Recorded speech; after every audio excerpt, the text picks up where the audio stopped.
అదే బ్రదర్ ఇప్పుడు అజిత్ కుమార్ అనేటువంటి క్యాండిడేట్ మీరు ఇంతకుముందు మీరు అందరూ చూశారు. వాళ్ళ అమ్మ, నాన్న వాళ్ళు కూడా మాట్లాడడం జరిగింది. ఏదైతే బంజారాహిల్స్ పోలీస్ స్టేషన్‌లో ఉన్నటువంటి SI Vinod Kumar Reddy, CI Venkata Reddy, ACP Venkateswara Reddy, ముఖ్యమంత్రి రేవంత్ రెడ్డి వీళ్ళు నలుగురు కలిసి ఒక దళిత కుటుంబానికి సంబంధించినటువంటి ఈ అజయ్ అనేటువంటి వ్యక్తి కాళ్ళు మొత్తం పని చేయకుండా కొట్టి ఆల్మోస్ట్ చచ్చేంత పని చేశారు బ్రదర్. చంపేసేంత పని చేశారు. బికాస్ ఆఫ్ ఆయన చేసినటువంటి తప్పు ఏంటంటే వాళ్ళ ఇంట్లోనే కిరాయికి ఉండేటువంటి ఒక ముస్లిం గేటెడ్ కమ్యూనిటీ అంటుంటా ఐ థింక్. ఆ కమ్యూనిటీలో అక్కడనే కిరాయికి ఉండేటువంటి వ్యక్తులు వాళ్ళకి మధ్యలో ఏందో తెలియదు మరి ఊడ్చే దగ్గర తుడిచే దగ్గర ఏదో ఉంటాయి కదా చిన్న చిన్నవి.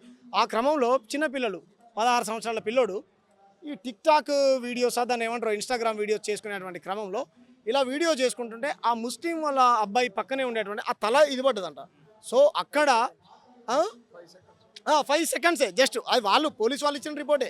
5 సెకండ్స్ వీడియో పడ్డందుకు ఖబర్దార్ నా వీడియో తీస్తారా అని అంటే అనరానటువంటి భాషలో దుర్భాషలు ఆడి ఆ క్రమంలో ఆ పిల్లోని కొట్టి పోలీస్ స్టేషన్లో ఆ అబ్బాయితోని వాళ్ళతోని కేసు పెట్టించారు. రైట్, అది నిజంగా ఆయన ఏమో తప్పు చేసి ఉంటే కేసు పెట్టండి, మేము కాదనంటలే. 3 రోజులు ఉంచుకొని చిత్రహింసలు పెట్టి కాళ్ళ మీద 3rd డిగ్రీ ప్రయోగించి కొట్టి కాళ్ళు పనిచేయకుండా చేయాల్సినటువంటి అవసరం ఏమొచ్చిందంటే బికాస్ ఆఫ్ వాళ్ళ దగ్గర డబ్బులు తీసుకున్నారు.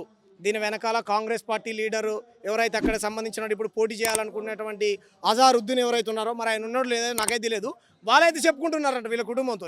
ఇంకొక ఆయన నవీన్ కుమార్ యాదవ్ వాళ్ళ అనిల్ కుమార్ యాదవ్ ఆయన వెనకాల ఉన్న రేవంత్ రెడ్డి ఈ కాంగ్రెస్ పార్టీ అండదండలతోని ఇదంతా చేసినట్టుగా మేము భావిస్తా ఉన్నాం. నిజంగా చేయకపోతే గనక మీరు రండి, ముఖ్యమంత్రి గారు వచ్చి అందరినీ నిష్పక్షపాతంగా ఏ విధంగా మీరైతే మొన్న పటాన్చేరులో మన పాశమలయారంలో కార్మికులు చనిపోతే పోయి ₹1 కోటి ఎలా ఇచ్చారో ఆ పిల్లోడు కాళ్ళు పనిచేయట్లేదు, రూపాయి కూడా ఇవ్వకండి. ఆ పిల్లోడు కాళ్ళు మంచిగా అయ్యేంతవరకు ట్రీట్మెంట్ ఖర్చులు మొత్తం మీరే చూసుకోండి. సరే బ్రదర్, నరాల వీక్నెస్ ఉన్నది. ఎప్పుడు ఉన్నదంట నరాల వీక్నెస్? ఈరోజు డేట్ ఎంత బ్రదర్ మీరే చెప్పండి. 12/7/2025 నరాల బలహీనత ఉన్నదని డాక్టర్ సర్టిఫికేట్ ఇచ్చిందండి. ఏ డాక్టరు? ఉస్మానియాలో పనిచేసేటువంటి ప్రభుత్వ డాక్టరు రంగలక్ష్మ ప్రైవేట్లో కూడా ప్రాక్టీస్ చేసి మరి ఏమైనా చేసుకుని ఇవి ఏమి ఇచ్చింది తెలుసా రిపోర్టు? 16వ తారీఖు చూడండి మంచిగా, 16/7/2025 రోజు ఆ అబ్బాయికి నరాల బలహీనత ఉన్నది. వీళ్ళు ఆరోపించేటువంటి ఆరోపణలు మొత్తం అసత్య ఆరోపణలు, తప్పుడు ఆరోపణలు ఉంటుంది. 16/7/2025 ఇంకా రాలేగా బ్రదర్, ముందే తెలిసింది కదా.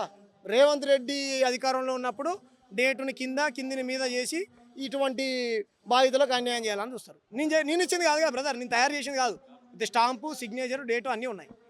కాబట్టి దాంతో కాకుండా వాళ్ళ దగ్గరికి వచ్చి మీకు 5,000 ఇస్తాం, మీకు 10,000 ఇస్తాం, మా ఉద్యోగాలు పోతాయి, మేము రిక్షా దొక్కి స్థాయికి వచ్చిన వాళ్ళం. రైట్, రిక్షా దొక్కి స్థాయికి వచ్చినటువంటి వాళ్ళు మీరు పేదోళ్ళ పక్షాన ఉండాలి కదా, గొంతులేని వాళ్ళ పక్షాన ఉండాలి కదా. తప్పు చేస్తే అలా జయకురా బాబు అని సంజాయించేటువంటి ప్రయత్నం చేయాలి కదా.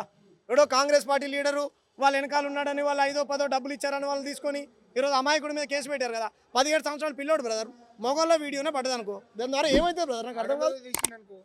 తప్పు ఎవరు వాళ్ళు కూడా చూశారు, చట్ట ప్రకారం చర్యలు తీసుకున్నారు. ఈ అబ్బాయి పిల్లోడి పైన ఎఫ్ఐఆర్ కూడా అయింది, కాదంటలే. వాళ్ళు ఇప్పుడు రావడానికి ప్రధాన కారణం ఏంటంటే పోలీసులతో అప్పుడు పోయినప్పుడే వీడియో తీసినోడా అని అన్నారంట. అంతా కొట్టారు మా కొడుకుని, మాకెవరు అండదండలు లేరు.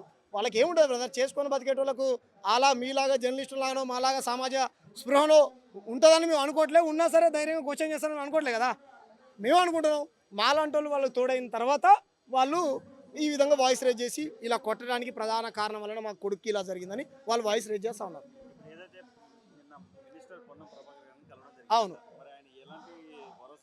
కలవనియాడు కదా ఆయనకు. ప్రజల ఇటువంటి ప్రాణాల కంటే కూడా ఆయన అధికారము, ఆయన పదవులు, వాళ్ళ మీటింగ్లు ఇంపార్టెంట్ కదా. ఆరోగ్య శాఖ మంత్రి లేకపోతే ఇంకా చాలా మంది మాల మంత్రులు ఇక అదే బ్రదర్ పర్సనల్ గవర్నమెంట్ కలుస్తాం. రైట్, ప్రజలందరికీ సేవ చేయాలని టైం ఉండకపోవచ్చు. పెద్దవాడు 4 కోట్ల మంది జనాలు ఉన్నారు, వీళ్ళొక్క సమస్య లేదు, మేము కూడా అర్థం చేసుకోగలుగుతాం. అరే నడవలేనటువంటి బాలుని ఇటువంటి ఈ తమ్ముడే ఎత్తుకొని పోయాడు కదా. నా పక్కన ఉన్నటువంటి తమ్ముడే ఎత్తుకొని పోలీస్ స్టేషన్కి ఎత్తుకొని పోయాడు కదా. మీ కళ్ళే ఉన్న కాకులు పడిచినా చూశారు కదా టీవీలలో. మీలాంటి జర్నలిస్ట్ మిత్రులు ఎంతమంది అక్కడ మైకులు పెట్టి మాట్లాడారు కదా. మరి నిజంగా కాలు చేతులు ఉన్నాడైతే 2 రోజులు తిరుగుతాడు కదా, లేను పిల్లోడు కదా.